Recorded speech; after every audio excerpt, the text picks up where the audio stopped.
And we've gotten to the point where I get a little more wacky as I'm filming this stuff here. Because it's starting to feel like Groundhog's Day. It's like, oh boy, I'm going to talk about more horror movies.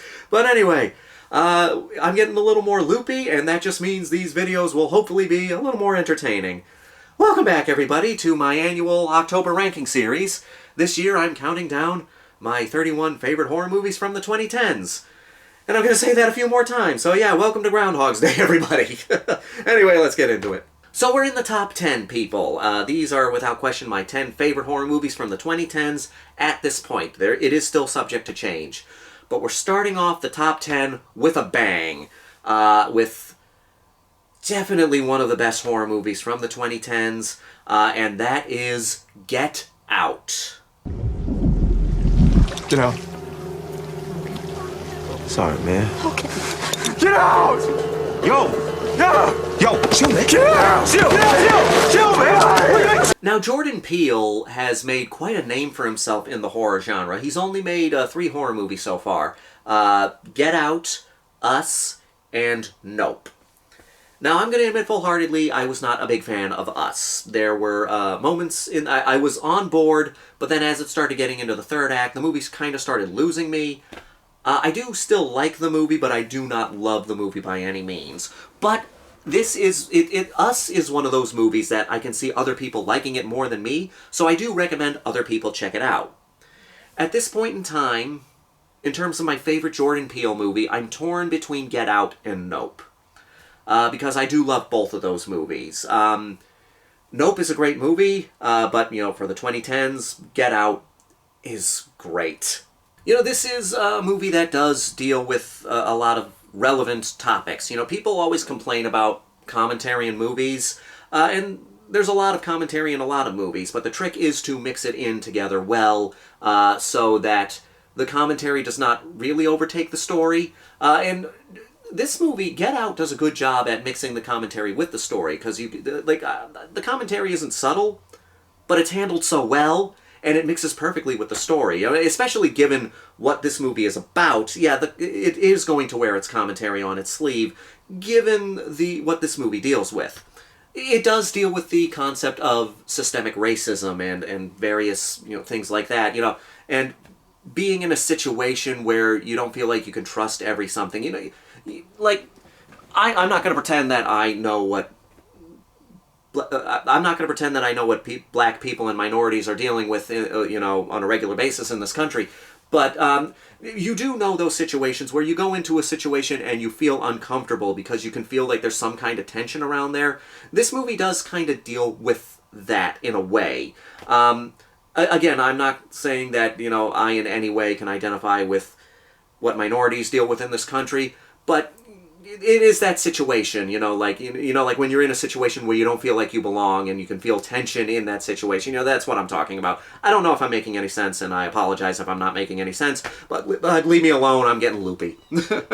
Fairer skin has been in favor for the past, couple of hundreds of years, but now the pendulum is swung back. Black is in fashion. But this movie is very well done, and I love how, you know, when it first starts out, you think it's going in a certain direction, but then when it gets to the third act, it's not going in the direction you're going into. It doesn't go into the direction that you thought it was going into. And that's one of the best things about Jordan Peele as a director. He takes ideas that could come off as cliche, but he puts his own spin on them and makes them into a very original concept. You know, like, this is a horror movie about racism.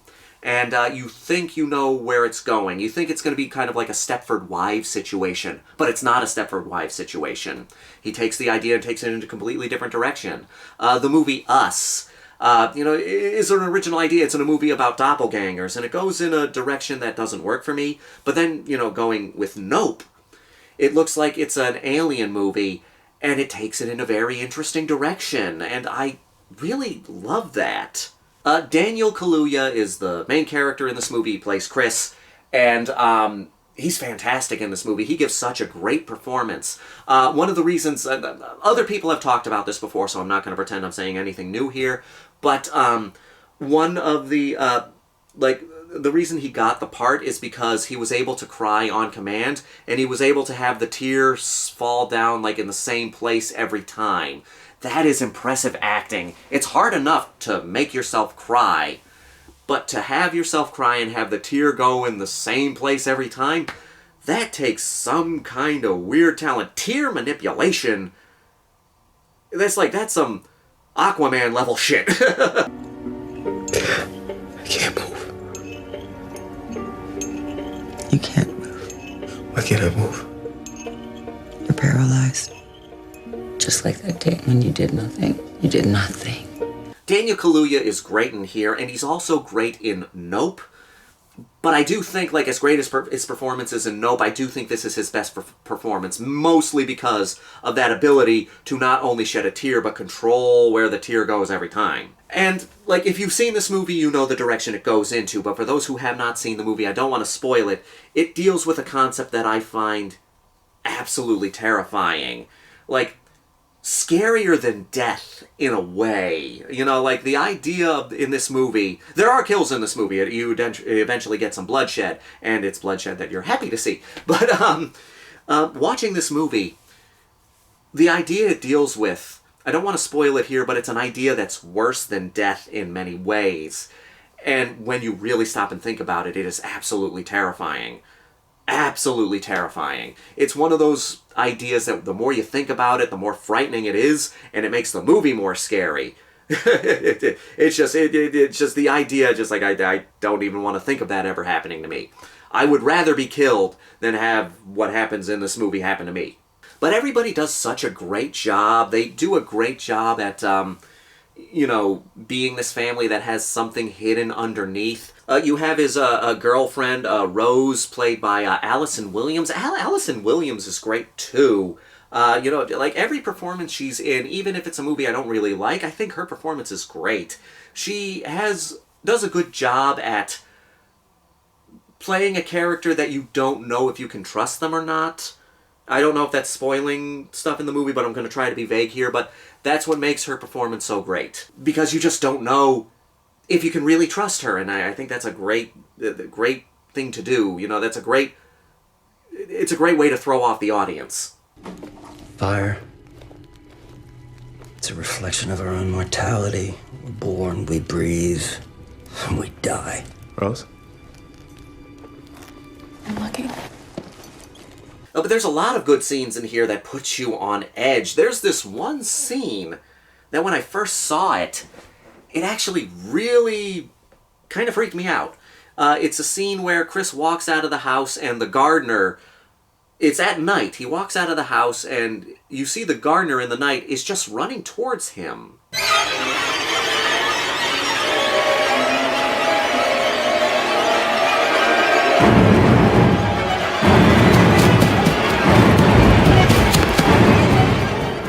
And that's it. It's just seeing this guy run towards Chris, and it kind of cuts to a point of view shot, and you see the guy running towards him.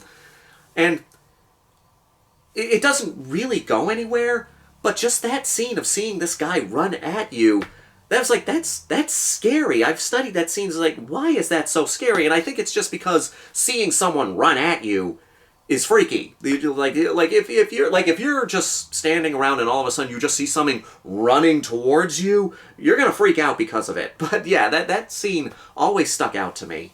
But Get Out, yeah, it was nominated for an Academy Award, one of the few times the horror movies got recognized by the Academy Awards.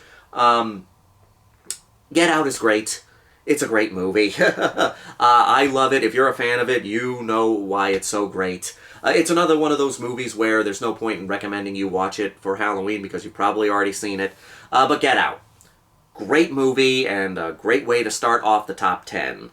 But yep, we're going to get more into that. But yeah, just Get Out. Just Get Out's a great movie. Sink into the floor. Wait. Sink.